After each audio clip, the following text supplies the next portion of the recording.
All right, welcome everybody and Boomer Sooner. It is Wednesday, September 18th, 2024, 8 o'clock p.m. Central Daylight Time on the dot.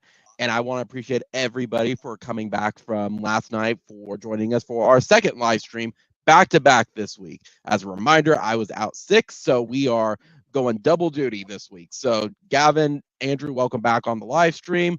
I hope nothing too crazy has happened the past 24 hours. But, gentlemen, we are officially on week 4. We are on game week for Tennessee. This is the first time College Game Day has appeared in Norman since, with a crowd, Notre Dame 2012.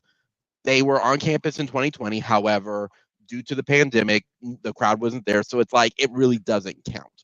There's a pandemic? There was a pandemic. You may have slept through it, but there was one. Yeah, I slept through apparently. Yeah, I slept through apparently. Tennessee's walking in number 6 in the country, and about what we're going to say about 20 minutes ago, we finally got the injury report prior to kickoff here this Saturday. Because as a reminder, a new thing this year is that, similar to what the NFL does, coaches in the SEC now have to release a injury report.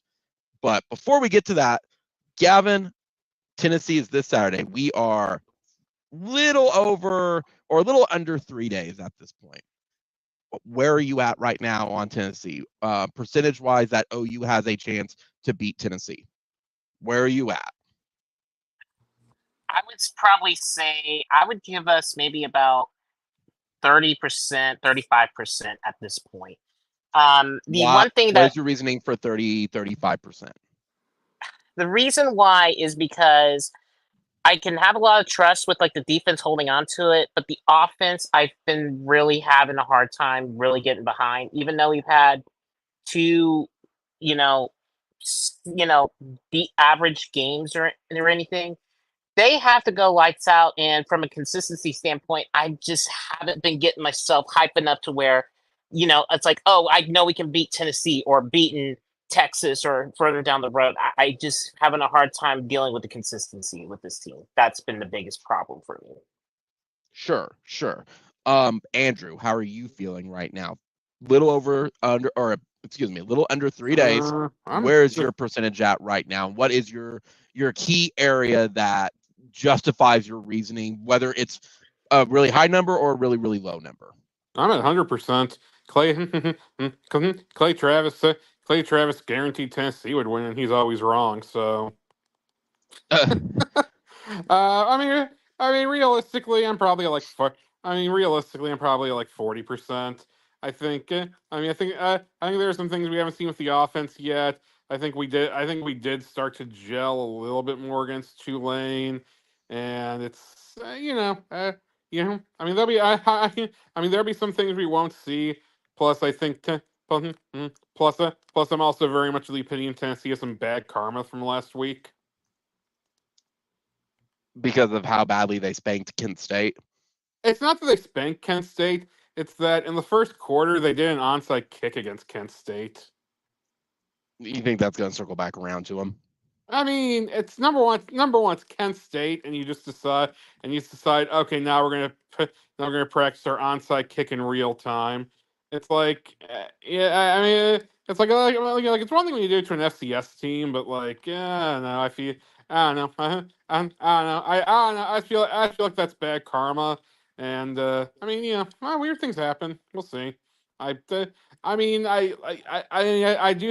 the defense is good. I do think the defense is good. If we open up with Jackson Arnold, I think we have a good shot. I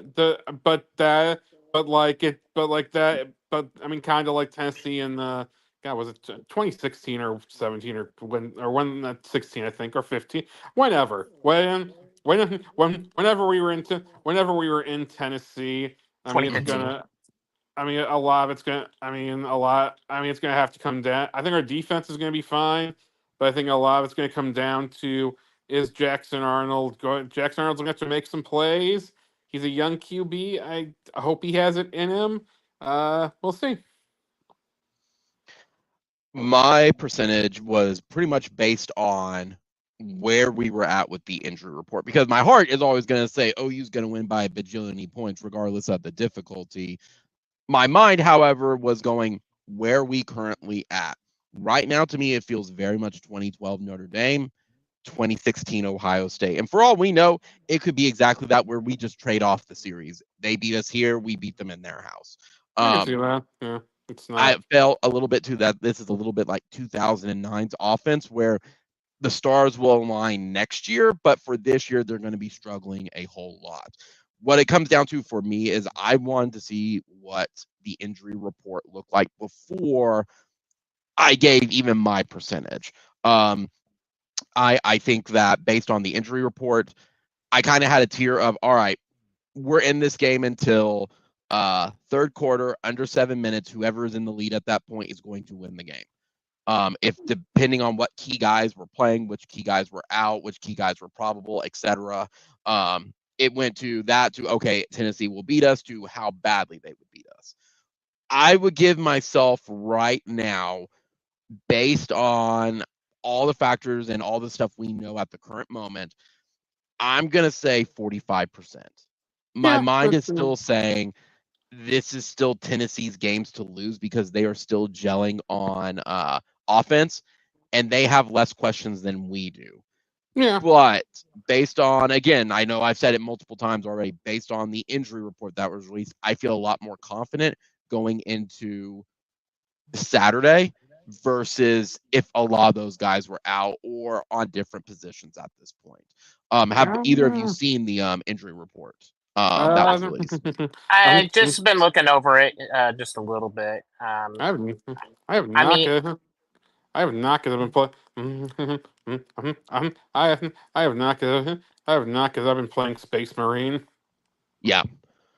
Well, right now, for OU specifically, there's obvious ones that are still out. Jaden Gibson is out, obviously, and so is Jarrell Farouk. I mean, anybody who shouldn't be surprised by this at all. Gentry Williams is out. I'm disappointed he's not going to be playing in this game, but out of all the positions that could have been affected, same thing with if McCullough was out, I'm not worried about the depth on the defensive side of the ball. No. Hatchett is also out, one of our O linemen. But again, out of all the O linemen we needed back, he was kind of at the tail end for it. He was in because of the lack of depth that we had.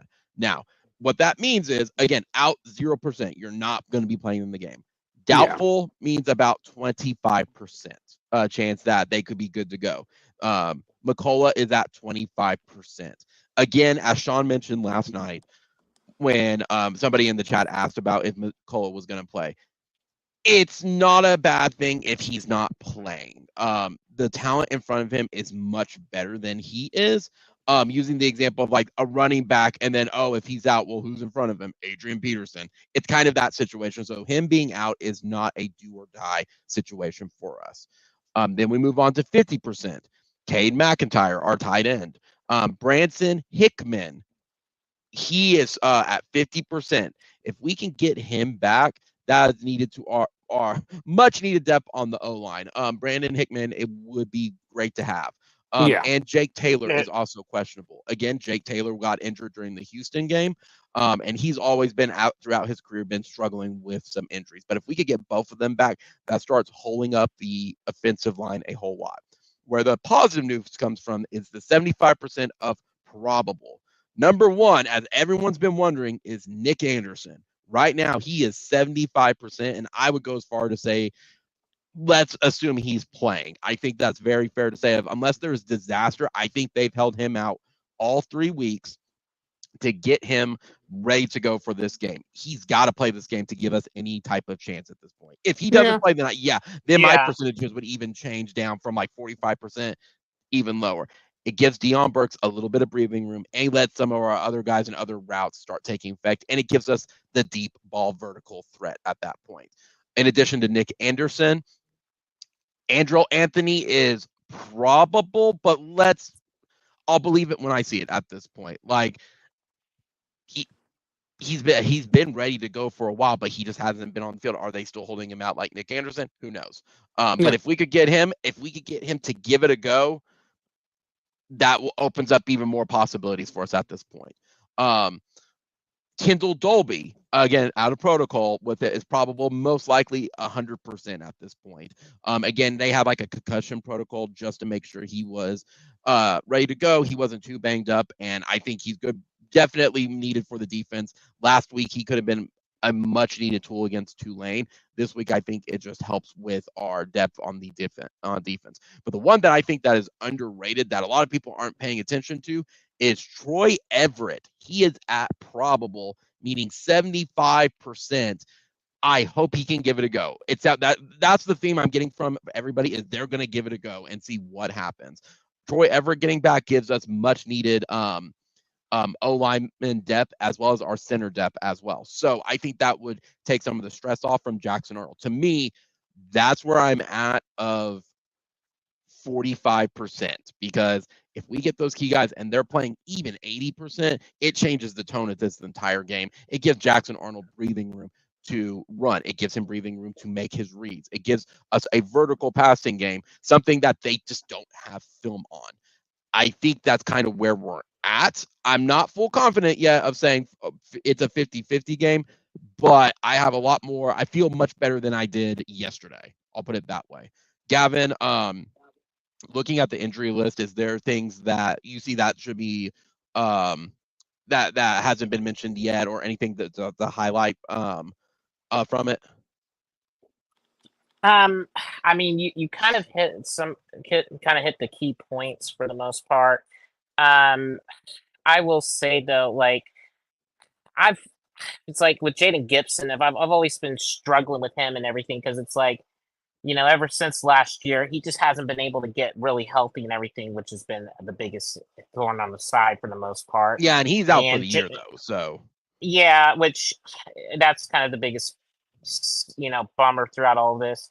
But of course, Gentry Williams, it's like I mean, he can make the plays, but it's like he can just can't just stay healthy, throughout certain points of the week. It's been very irritating for the most part. And like you said, defense, I'm not really too worried, because we got a lot of good playmakers on that side of the ball, and they've really done a good job of next man up. But exactly. yeah, the offensive line is who you really want to make sure that you have, and having Everett, giving us maybe a bit of that fighting chance as well.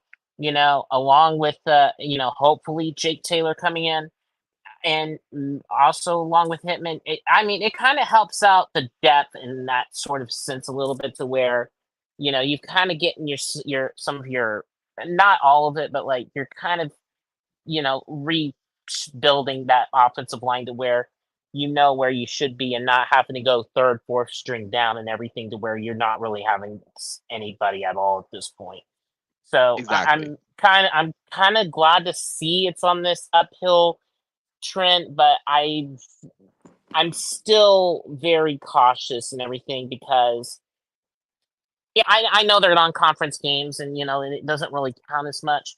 But the problem is that when you don't What? not It's in not what? Oh, I'm sorry. I thought you were saying Tennessee was a non-conference game. I'm like, did I miss something? Go on. Sorry, I got it. okay, no, but what I'm saying though is that the problem is that just having those entries and everything also, it gives you all the experience that Jackson Arnold needs with the linemen that he needs for the most part, other than practice, especially with the game time reps, and that's very, very beneficial, especially for the young quarterback position, because if something does happen, and especially when you get that young line, it's not going to be a good thing. That's all I can really say for sure. Well, and like I said, just because they're probable doesn't mean they're going to have on the field results, and we got to keep that in mind. Yeah, But getting your two top receivers back, if possible, getting your center back, and getting the cheetah with Dolby, the pendulum swings a little bit back to, we're not getting blown out of the water, or say we're playing until the inevitable. Now there is a chance at this point. I mean, there's always. I mean, there's always a chance. It just just how good there is. Yeah. So that's where we're at right now. I think we could talk a little bit about Tennessee. I mean, I think the biggest takeaway is as funny as people don't know what Oklahoma is right now because all of our players being injured, we could say the same thing about Tennessee. We don't know a whole lot about Tennessee because, truth be told, Tennessee has played a lot of bad teams, and sure, they have taken care of business as they are supposed to. They look good. We know offense is going to be primed under Heupel. However, we don't know what they look like against teams with a pulse at this point. North No. Carolina State doesn't count because they're No. bad. We don't know what they're going to look like, which is to our advantage. And I believe it's going to come down to our defensive line versus their defensive line. Who is going to have more success on the field? As we have seen, even against bad teams, we have shut down the run, and that has been one of their bread and butter. They can still pass the ball. However, if we have the emergence of the pass rush that we saw on Saturday, again, that changes a lot of key aspects of this game. On the flip side, we know they have talent on their O-line. We know they have talent on their defensive line. They're going to be having Jackson Arnold probably running for his life a whole lot. The question is going to be, what packages does Seth Littrell have going into this game that utilizes Jackson Arnold's legs as well as utilizes some maybe deep balls or utilizing the weapons that don't have any game film yet. Same thing with Brent. We know Brent has blitz packages ready to go against Heupel, and we'll see how he shuts down basically these elite offenses as a result, and see if he can replicate basically what he did at Clemson. And remember the last time we faced Clemson with Heupel as an OC, he shut us down completely. So we'll see if he can do that again against Tennessee. Surface level, Andrew, what are you looking for with Tennessee? What is your takeaway right now? Well, my takeaway is stop big plays from Tennessee because Tennessee's good. Tennessee runs the ball, but if if we start giving up big plays, that's gonna put our defense in a tighter position and our offense in a worse position. So at least make them earn it. Yeah. Gavin, what's your takeaway with Tennessee right now? What is the surface level key factors that you think we have to know going in that Tennessee is going to exploit? I think if anything, it's got to be tempo more than anything with Tennessee. Because look, they're going to run the ball, and Nico has the arm and everything, but it's how are they going to be able to handle the tempo, the high temp? I can't if I could talk for goodness sakes.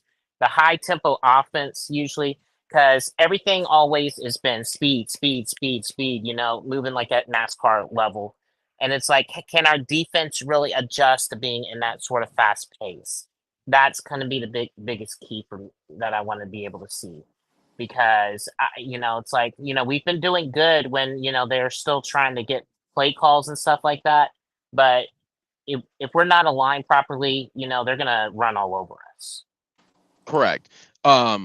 That's where I think that the defense is going to hold up against Tennessee, though. I think I could go as far as say the defensive line may be a top 3 unit in the SEC, and I think they are going to push their weight around for it. It's going to come down to, can we score? And that's with our weapons back. I think that does again help at this point. But is it going to be enough? Is it going to be in time that they figure it out? It happened last time against Tennessee, where all the stars finally aligned, and we were able to pull out a win in Knoxville. Can we do it again? Can we do this in Norman for it, or is next year going to be kind of the same thing of we get beat up pretty much this year and then just look forward to next year? I think the biggest one, Gavin, you said it, and I kind of want to elaborate too.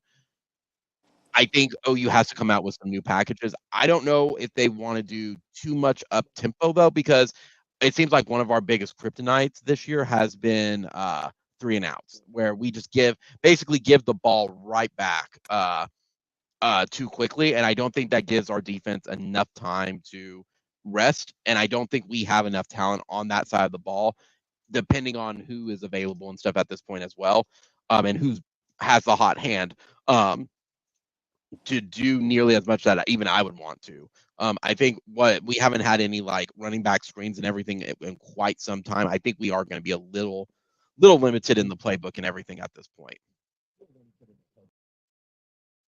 Gonna be very much So, oh, sorry, go ahead.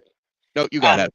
Okay, well, the other thing that I really you kind of put up though too, yeah, we haven't done a whole lot of screens or anything like that at that point though too. But the one wrinkle that I actually did like, and the kind of one of the few compliments, because I haven't seen it in quite some time, was having like a two running, like a two running back shotgun formations. I've really kind of started like seeing that a little bit, because it kind of gives you a chance to where you can have like what like Sawchuck or Tatum being out in the run block or anything, or you can kind of set up like a little play action pass right down the middle with the linebackers in that sort of situation. So I really kind of like the idea of having the two backs and everything, like how we did back in the day. To kind of help spread the linebackers out and everything, to where even though you have the corners and stuff as well too, it gives you a chance to kind of open up the playbook a little bit. I think that was probably one of my positives, if kind of not be totally reliant on it, but kind of have that more of a mix, if anything, within our playbook a little more. I think something that I do want to mention as well is, do y'all also have the feeling that OU is going to be very competitive? I feel like everybody has saying like OU is just going to get slaughtered on Saturday. I don't even feel that. I think No, I don't. it's going to be a double digit, but it's not going to be this 40-50 point swing that people are like predicting at this point. I don't feel that at all. I mean, here's the thing. If it is a 50-60 point swing, then we're really underestimating Tennessee. Then we're really underestimating Tennessee. Like, Yeah. or Tennessee's defense just shut down.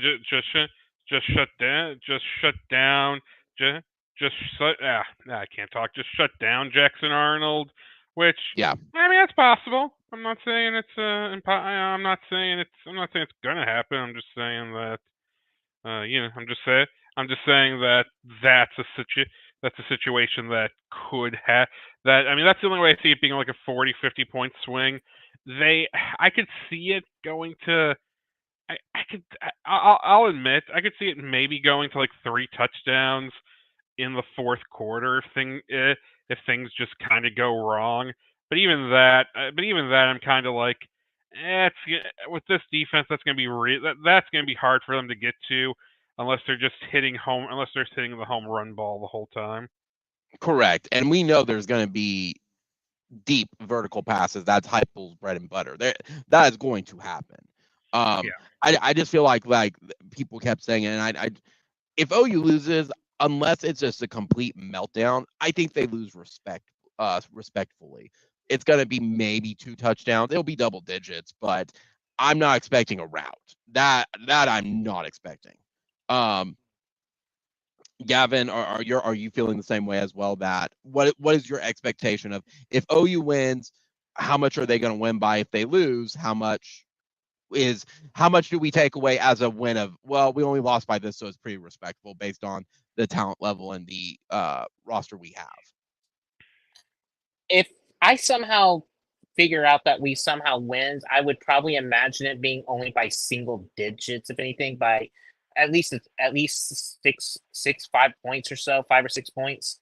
But if we lose, I would probably say we would probably be losing by right about 14 points or somewhere around in there. That's kind of where that's basically where my range is for that nose point. If we have all the players back that we have on injury, then that they're going to give it a good faith effort, what is one position area that you're worried about that's not really the offensive line? What is one key area that you are worried going into this game? I think the one area that I'm more concerned with more than anything is I'm kind of keeping an eye on the receivers, because right now, other than Dion, who's been doing really well, I'm kind of interested to see because even though Nick Anderson will have the chance to play, it's like how much it's going to like getting them back to game time speed more than anything is always going to be the biggest question for me. And because you can only do so much in practice when you're doing the real game, and he hasn't played since December, and everybody's already got like three games already ahead of him, and it's like getting him back into the game shape form is going to be the biggest thing for me. So, Mhm. and that's kind of my whole thing is like, if we really don't even though I know, there's going to be a good chance he's going to play. There's no doubt about it. But it's like, how game time ready is he going to be? Because he's probably going to be having like the game one uh flow throughs and everything, because of after him being out with the injury, beginning of the year. Correct. Swiggy, what about you, buddy? What one key area that you are concerned about going into it again that's not the O line? I mean, running game more than anything. Running game more than anything, because we can't. I mean, if we can't establish the run, and it's going to be up to wide receivers and Jackson Arnold playing hero ball. That's when the offense that's when I could see the offense stalling. Like, I mean, if if the run's not working, then it's not working. It's like we don't abandon it fully, but if we can't, but if we just can't run the ball at all, except for, I mean, let's just say fakes with Jackson Arnold, that's then odds get a little bit longer, because the goal should be keep the Tennessee offense off the field, wear down their defense. Because, I mean, look, Tennessee's going to score against this defense.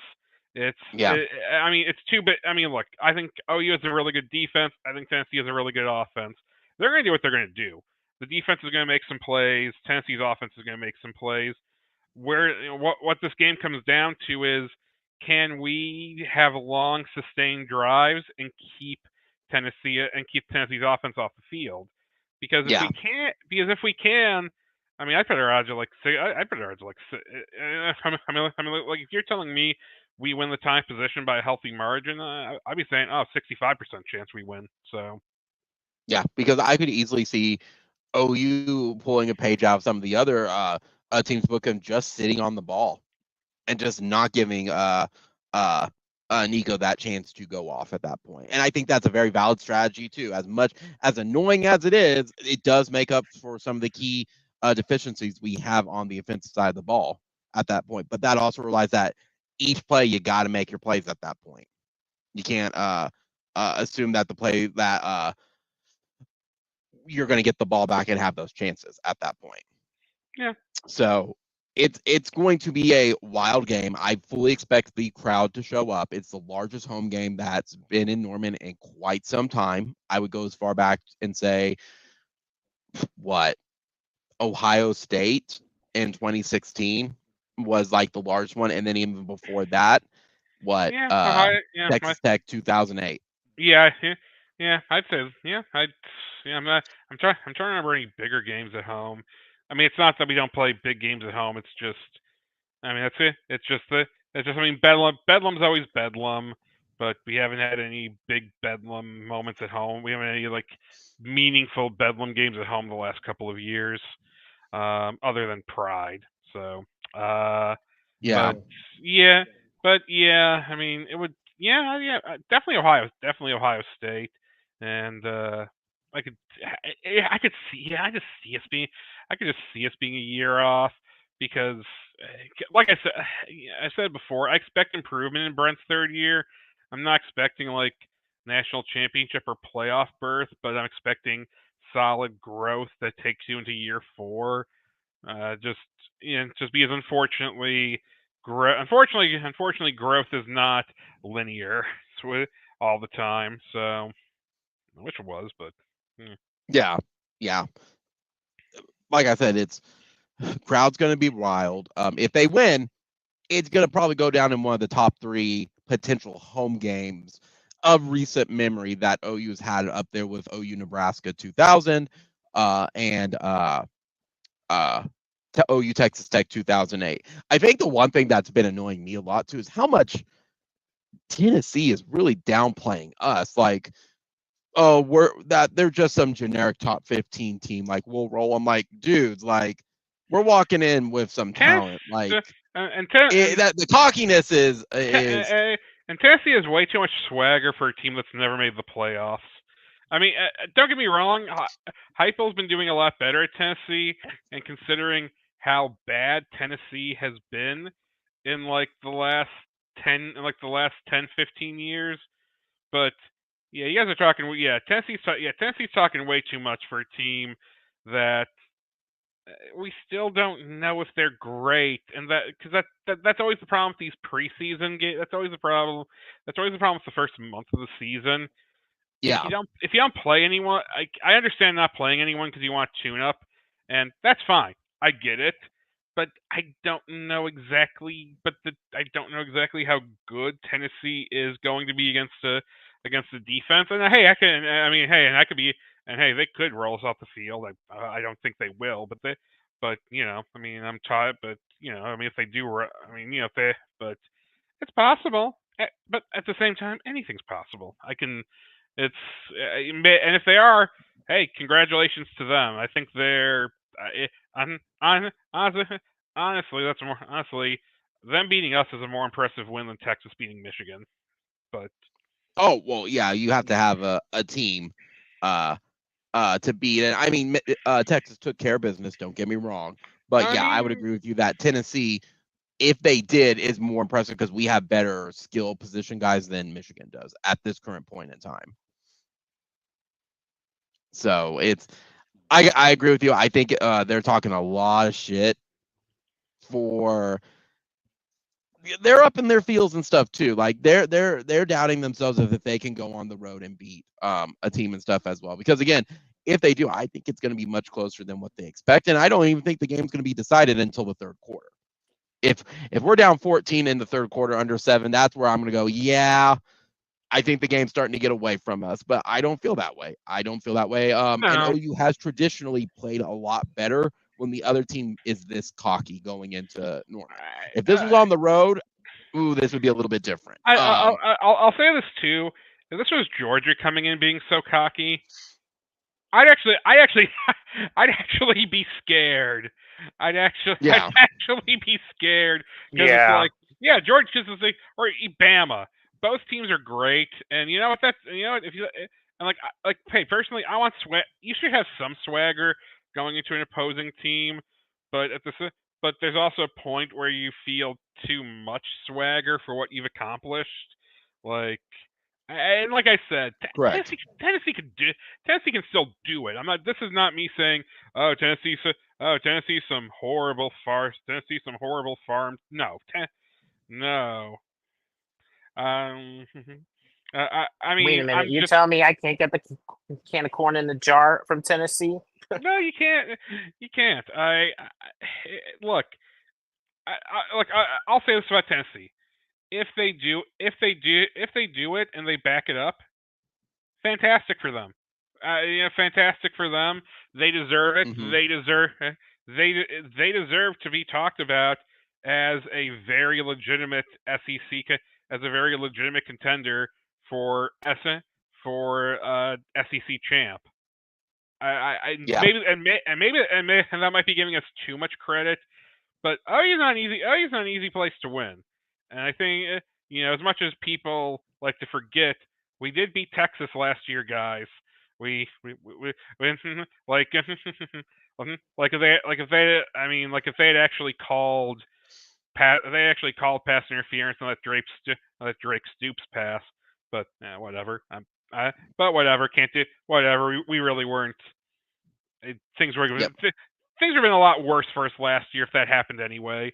Although would have been nice. Although I guess Dylan could have used some playoff experience since he's probably going with Oregon. But I mean, Dylan was going to Oregon regardless. Well, no. Yeah.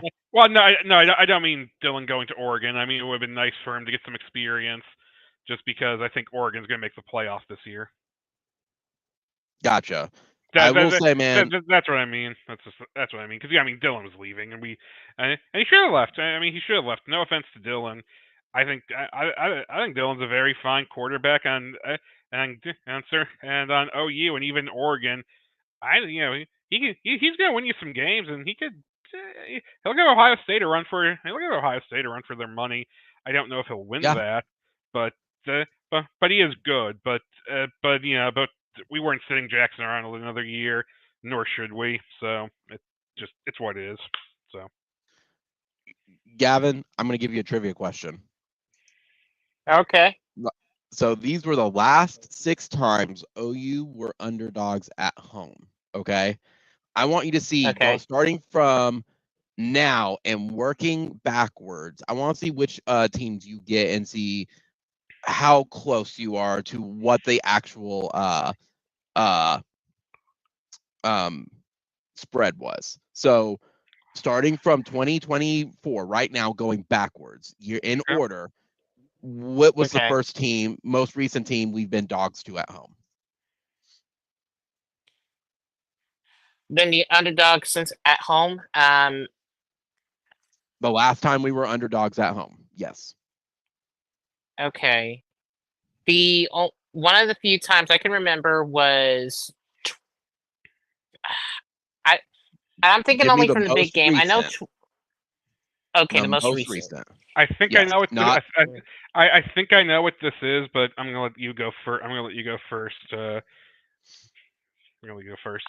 I don't know why, but I know 2016 Ohio State game has been the one that's been picking in my head. You be correct. That is the last time OU was a dog from in their own house. How much was it by? I was wrong on that one. I think it was I'm thinking either 2 or 3 for some weird reason. Swiggy, what do you think? 2 or 3 points? What do you think for what the spread was? That's the word I'm looking for. I'm gonna say I'm actually gonna go 6.5. I think it should have been 6.5. Get this. Even I was like, I don't know where they got this spread from. I think they felt more confidence with Mixon and Baker. 1.5 points. Ooh, that's weird. Yeah, no. I was close. You were close. You were close. You were Damn close. It. And it's not even that it's not even hindsight is 2020. It's not even retrospect. It's even taking a step back. OU didn't have the offense that they had to keep up with Ohio State in 2016. It's just like right now, the stars aligned the following year at this point. Gavin, what's the next game? Well, hey, one second. One sec. I do want to say one thing. Hey, we got revenge. Hey, we got revenge then we got revenge the next year when Baker planted that damn flag. We traded the series. I always loved how I get why Ohio State fans were pissed off, and maybe it's because I like both Ohio State and OU. Well, first off, I was going for OU both games because alma mater over what I grew up watching. But I was like, dude, if any quarterback does that at another team's midfield after beating them, that's so fucking cool. I know how mad people got about that, but that was cool. The spontaneousness of college football. Cool. So Gavin, let's go to the next one. Yeah. So from Ohio State backwards, okay? What's the next one where OU was a dog at home? Okay, this is going to be such a wild stretch, but I'm thinking maybe I don't know why, but I don't know why I'm thinking this. I'm thinking because this was when Art Briles was his head coach. I was thinking the 2014 Bears for some weird reason. No, it was not. Yeah, no. Yeah, no, we were close enough to them that we're gonna be favored at home. Let me think here. Again, back from 2016. Back from 2016. Back from 2016. Oh man. Man. I don't know why. I don't know why, but like the only other thing I can maybe think of, and I might be so wrong here, but I'm thinking maybe 2000 Nebraska. That is correct. The Oh, last wow. time before that Okay, was wow. 2000 Nebraska. Now, a lot of people were surprised. They're like, they were called like OU was like a 7-point underdog in that game. They were not. Gavin, No, that was no. I was what because do I was you saying think the spread was? because I was debating maybe Notre I, Dame. I I'm gonna say think that. I think Go on, Gavin. I I think it was like maybe one. Honestly, I think it was one. Swiggy, what's your answer? Screw it, I'm gonna go 9. I don't think it was. I don't think it was that. But I I'm will taking tell the you, you opposite, need to go Gavin. lower. Go big. You need to go lower because a lot of people were saying like it was 7 and it was not. Okay. I'll say 3.5. 2. Okay. So using Oh both of those wow! games as the example, anything could happen. We lost against Ohio State, and we were 1.5, and we got blown out by 21 points. 2000 Nebraska, we won that game by double digits at home, and we were not the favored team. The other ones in that list, 1999 Texas A&M, we were A&M was favored by 4 and they won 51-6, obviously because that was like Bob's first year. 1998 Texas Tech, they were favored by 8 and we won 20-17. 1998 Colorado, they were favored by 3.5 and we lost only by 2 points. And then 97 A&M, they were favored by 13 and then we got blown out of the water 7-51. So there is a track history of OU defying the expectations of the so-called Vegas spread at this point. That also goes to OU's record at home versus top 10 teams is roughly-ish respectable. We're at 52%. We're 89 and 82 and 4 because a lot of those are Nebraska. A lot of those are out of conference games and everything at this point. Yeah. It's a respectable one. I mean, yeah. I mean, it's top 10. Top 10 is. It shouldn't be. It shouldn't be. It shouldn't be easy if it's top 10. It's just. It's not. It's. I mean, hell, Texas went. Texas went to Bama's house last year and beat them. And none of us expected them to do that. I mean, there was. I mean, they. I mean, they had. I'm not gonna say no one expected it because I thought there, and because I thought, I thought that Texas had a solid chance because I mean Miller does two things really well. Throws a long bomb, pretty. I mean, man has a very pretty long ball, and he does short stuff really well. Now, if you take both of those away and force him to throw into the middle of the field, honestly, that was Auburn's mistake last year. They instead of sacking him and letting him throw a long bomb, they should have let him gain a few yards, and it should have been like first and goal at the 15, or should have been like fourth and goal at the 15, and Auburn would have won that game.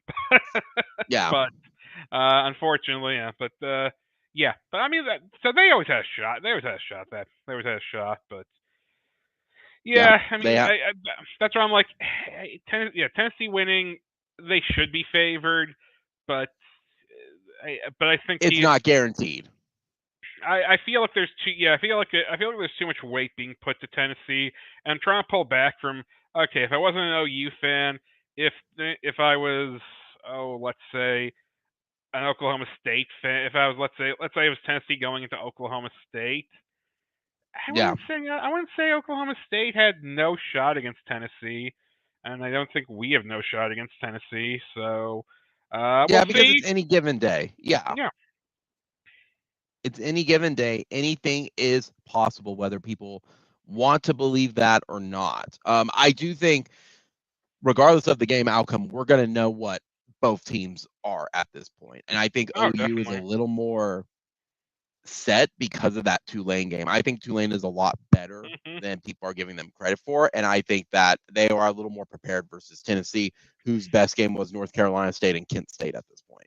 Again, respectable that you threw 70 points up there and you could have done more, but that's the equivalent of a high school team or a college team beating up on a junior varsity, junior high team. Yeah, we'll see. There's nothing. It's football. As much as some things are predictable, and hey, I'll go to my deathbed saying, this was a super predictable thing that happened. Not always. Not always. Just this year, if you look at just this year. If you ask people, even though there were pretty solid red flags with, God, I don't want to pick on Florida State, but they're just so easy to pick on. Yeah. Most people thought Florida State were going to be ACC champions, and they're not. They might not. Look. I could see them becoming "quote unquote" bowl eligible because there are so many bowls.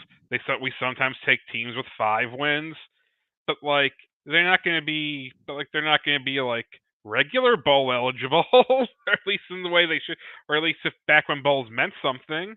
Not that they ever really meant anything, but back when there was a handful, back when there was less than whatever ungodly number there is now.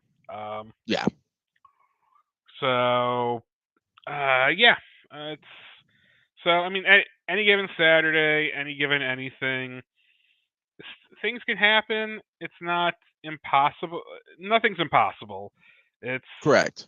I think you're discounting OU's athletes because I know how people have viewed OU the last 2 years, but I also think that nationally it really got away from people just how bad the level of talent was especially on defense near the end of the Lincoln Riley era.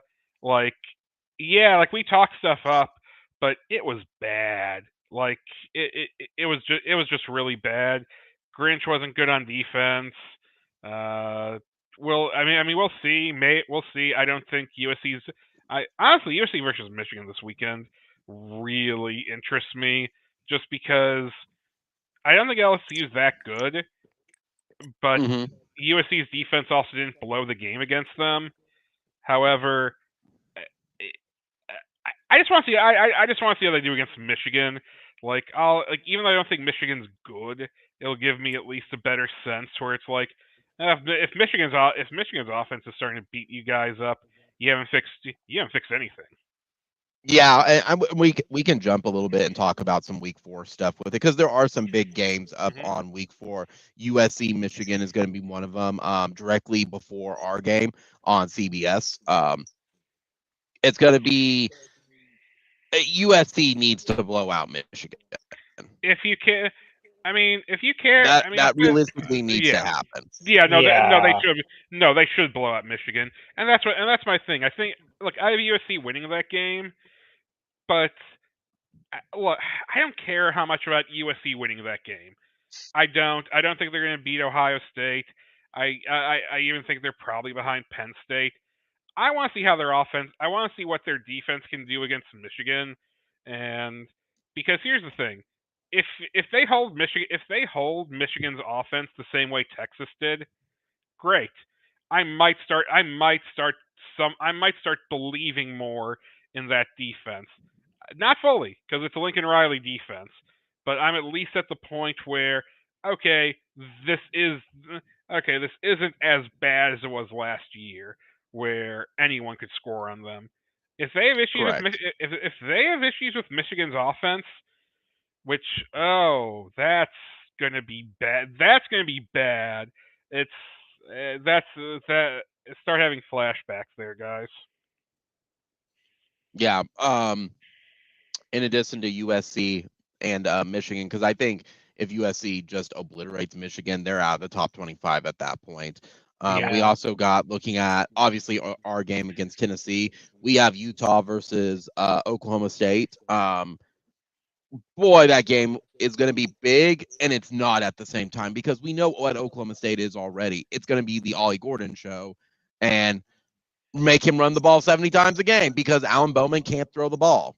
And then the flip side of it is Utah. It's going to be dependent on who, if Utah's quarterback can play because of the tetanus stuff. Unless there's been an update that I'm unaware of. I haven't heard anything. I haven't heard anything. Let's see. If you're sicko like me, you're going to have a date on a Friday night.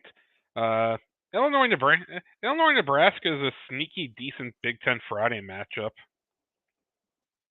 Is it at Illinois or Nebraska? It's at Nebraska. So it's actually going to be a decent atmosphere. So give me Nebraska on that one. Yeah, I have no faith that Illinois is going to win. No, I think Nebraska is going to win. Like I said, I think like Sean was saying yesterday, Nebraska's almost certainly going to go. Nebraska's almost certainly going to win out until they get to Ohio State, and that is when they'll probably lose. But I also that is a sneaky Ohio State game that they're, like I said yesterday, that's a sneaky Ohio State game. They could lose. Yes, I know. I know differences. I know everything. I know this Ohio State team lose to Purdue a few times. So, while I definitely think Ohio State should beat Nebraska, that's a sneak. That's one of those sneaky. That's one of those sneaky. We should win it just fine. But if if Ohio State lets Nebraska hang around, it's going to get bad. But they should win that. I'm surprised you didn't mention the other game on Friday night. The best Atlantic Coast team, Stanford, going up to New York to face Syracuse. I'm surprised you haven't talked about that one. Boy, that's a pain in the ass flight. Nobody cares about Stanford Syracuse. Obviously, the game you really want to watch is on the CW network. Future Pac-12 San Jose State versus Washington State. Sure, because that's the game I want to watch. Hey, it's a conference matchup in 2 years. It's at the very least, let's thank Washington and Oregon State for trying to keep Pac-12 After Dark alive. So. My give a care meter is just so in the negatives on the Pac-12. It's okay, y'all are playing games. Okay. I think it's healthy. I think you still want some West Coast football that's actually on the West Coast. Sure. Like it's kind of like Mountain West. It's kind of like Mountain West. It's it's like you still want that stuff. You still need like some healthy stuff, especially because we don't know what's going to be the long-term impact of West Coast teams in the Big Ten. Will it be fine? Probably, but I could also see a couple schools having to make some tough decisions on things due to insane travel budgets. So I think a sneaky game that we haven't talked about as well with it that I think is going to kind of decide the course of the ACC for the rest of the year is Georgia Tech this weekend versus Louisville. I think if Georgia Tech beats Louisville, I think we have maybe our second team for the ACC this year. But if Louisville is, I think they're in the driver's seat. Yeah, right now Louisville. If you believe ESPN, bet Louisville's 10-point favorite. I'm not totally sold on that. I think Georgia Tech's looks solid, and I'm thinking let me double check. Has Louisville played anyone? They're 2-0, but they're only 2-0. Austin Peay and Jacksonville State. I'm not. So basically, nobody, honestly. Exactly. Exactly. That's the same as. I know it's at home, but I know it's at home, but I don't know. I don't know. I don't get the 10-point spread on that, but that's also ESPN bet. So who knows? Yeah. Now, fellas, I'm going to say this more than anything. You guys are forgetting. I think maybe one of the other somewhat of a decent game that's going to be going on available. You got NC State going up against Clemson. Vanderbilt versus Mizzou. That's well, the other one. I think Clemson's not that in the pocket though. Yeah, but we don't know with Clemson. I mean, Clemson's one big loss was Georgia, which no shame in losing to Georgia. There's no shame in Georgia. No, but we also don't know. Yeah. So that's why we don't know what Clemson is. NC State could surprise them. If you really like ACC football, then then we have FSU is still favored over Cal by 2.5 points. They're just gonna keep hitting that until people are just gonna keep hitting that on FSU until the end of the world. So bet the what's it called? Bet the over for it. yeah. Yep. Yeah. So, all right, guys. Gavin, what's your prediction for this weekend? Final score prediction. Okay. It's been really been back and forth, and a lot of this was kind of before. I'm not one to be a downer, but I think it's going to be Tennessee 42, OU 28. Okay. What leads you to that decision? What is the justification of OU down? You said 42? 42 to 28. Down 14. Where do you think OU loses out? I think the problem is the defense is going to wear out and just enough and everything to where they give up some scores late in the game. That's basically where I'm at. Swiggy, what's your final score? I'm gonna go. I'm gonna go Tennessee. I'm gonna go Tennessee, but I think But I'm gonna say Tennessee. I'm gonna go Tennessee 31, OU 28. Ends up being a close 3-point game.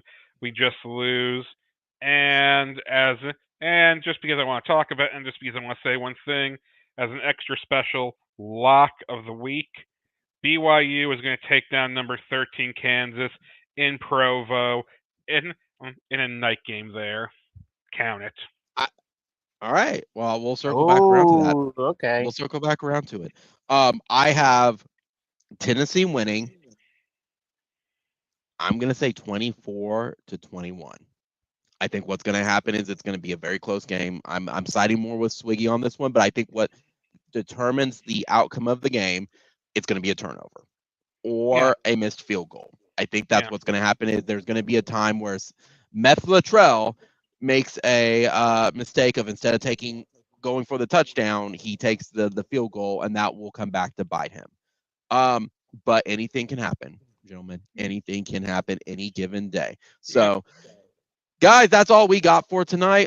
Since we live streamed last night, we went over a lot of the content last night as well. So thanks for everybody for joining. Be sure to comment, rate, subscribe, like, hit the notification bell so you know when the channel updates. Additionally, be sure to check out previous videos and live streams as it helps bump the channel numbers up and helps the video algorithms in the search bar and or after videos. Our next live stream will be Win or Lose Sunday night, September 22nd at 8 p.m. unless I am absolutely sick again. Obviously, that is outside forces, but we will be here celebrating or mourning.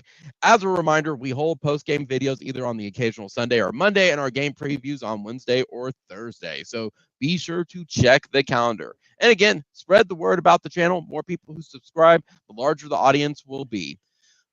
I think all I can say is at this point, guys, is win or lose, we're all still Sooner fans and our heart's in it. I think the best thing to say is let's fucking go. Boomer Sooner, only one. Come on, boys, prove us wrong. We'll see y'all Sunday night. Later. Get hyped.